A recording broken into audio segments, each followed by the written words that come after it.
Students, next topic is bases.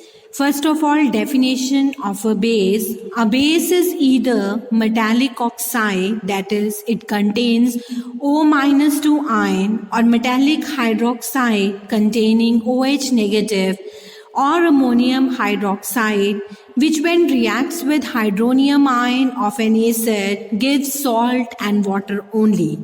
Students, only word is very important in this definition. Now let's take an example of lead oxide. Lead oxide is also a metallic oxide which when react with hydrochloric acid gives us salt, lead chloride and water H2O. But along with this greenish yellow chlorine gas is also released. So due to the evolution of chlorine gas, lead 4 oxide is not considered as a base. Now basic hydroxide, which contains OH negative, when reacts with acid gives us salt and water.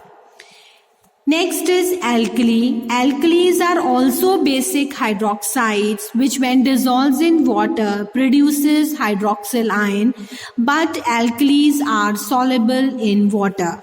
So there is one note given over here. All alkalis are bases, but all bases are not alkalis.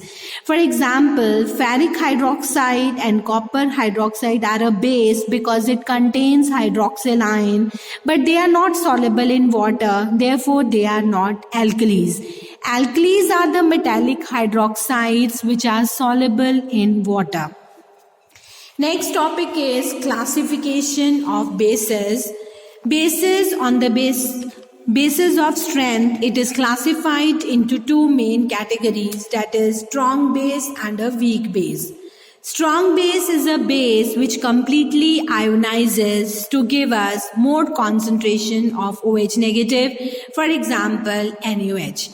On the other hand, weak base is a base which partially ionizes and gives low concentration of OH negative, for example NH4OH. Second classification is based upon the acidity of a base, and acidity is defined as the number of hydroxyl ion which can be produced per molecule of the base in the aqueous solution.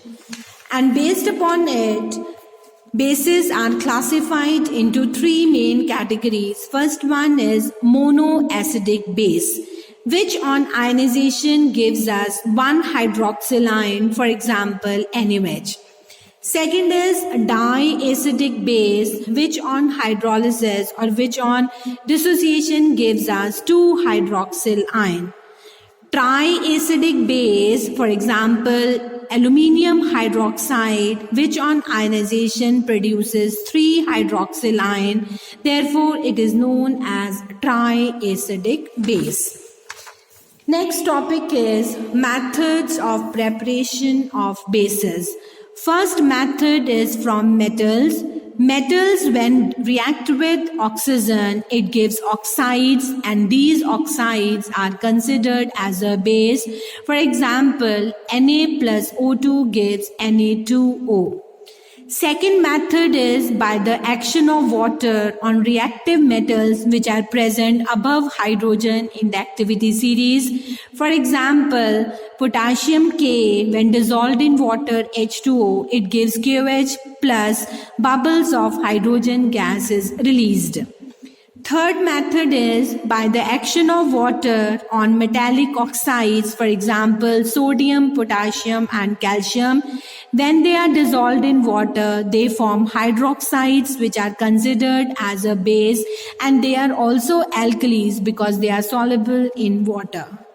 Fourth one, by double decomposition. Students, this we have already done in chapter number 4. Reactions are same, that is all metallic salts when dissolves in strong alkali or a weak alkali, they precipitate and results in the formation of hydroxides along with normal salt. For example, FeCl3 plus NaOH, it gives reddish brown precipitate of ferric hydroxide FeOH thrice plus NaCl.